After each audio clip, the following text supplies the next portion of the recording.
बॉलीवुड से जुड़ी एक ऐसी खबर जिसका जिक्र इस समय किसी न्यूज़ चैनल या अखबार में नहीं हो रहा है, वो खबर मैं आपको यहाँ बताने जा रहा हूँ। एक लाइन में अगर बात करें तो खबर ये है कि अब ऑस्ट्रेलिया सरकार के सहयोग से बॉलीवुड फिल्में बनाएगा और इसको लेकर दोनों देशों के बीच में एक संधि हुई है, एक ट्रीटी हुई है। लेकिन दोस्तों, ये पूरी तैयारी पिछले करीब 17 साल से चल रही थी।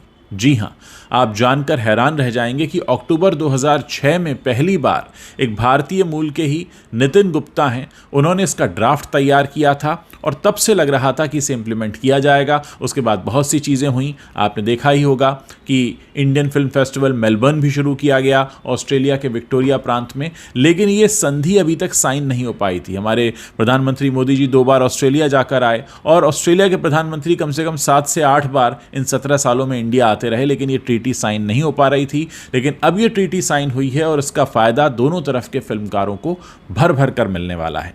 मैं आपको ये भी बता दूं कि नितिन गुप्ता, जिन्होंने ये बॉलीवुड पॉलिसी तैयार की थी अक्टूबर 2006 में, ये उस वक्त ऑस्ट्रेलिया में विक्टोरिया प्रांत के जो ऑपोजिशन लीडर थे टैड बेलियू, इनके एडवाइज़र थे। 2006 से 2010 तक ये इस पद पर रहे। उसके बाद 2010 में यही टेड बेलियू जो थे, ये विक्टोरिया प्रांत के प्रीमियर बन गए, जैसे हमारे यहाँ मुख्यमंत्री होता है, आप समझ सकते हैं। फिर 2012 में वहाँ पर प्रियंका चोपड़ा के मौजूदगी में ये कहा गया कि बॉलीवुड पॉलिसी पर अब काम शुरू हो जाएगा। और ये आप उस वक्त की तस्वीरें भी आप देख सकते हैं जो मैं आपको दिखा रहा हूँ। और बाद में नितिन गुप्ता मिनिस्ट्रियल एडवाइज़र भी बन गए, लेकिन उस वक्त तक भी इम्प्लीमेंट नहीं हो पाया। 2014 में ये ऑस्ट्रेलिया छोड़कर अटलांटा में बस चुके हैं।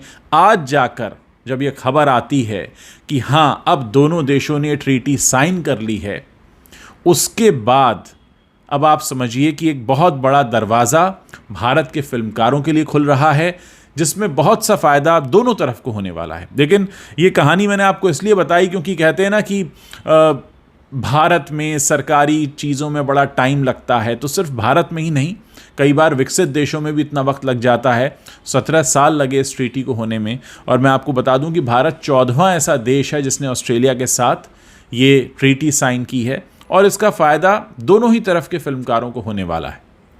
आप जानते ही हैं कि वहाँ पर विक्टोरिया का जो मेलबर्न शहर है, वहाँ पर इंडियन फिल्म फेस्टिवल होता है हर बार।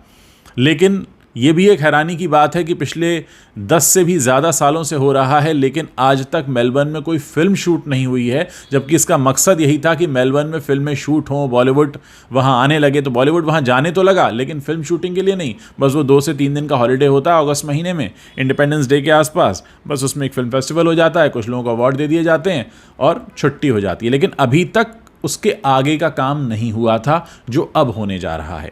एक भारतीय के तौर पर आपको गर्व करने की इसलिए भी ज़रूरत है कि बॉलीवुड की वजह से पूरी दुनिया में हमारी पहचान बनी है। और क्यों ना हो, अगर एक उद्योग जगत का हिस्सा हमारा ऐसा है जो हमें पूरी दुनिया में पहचान दिला रहा है, तो उसके बल पर भी हम अपने इंटरनेशनल रिलेशंस जो हैं सुधार सकते हैं। वैसे अगर 2006 की बात करें तो उस वक्त ये जो फिल्म इंडस्ट्री है ये इतनी संगठित नहीं थी।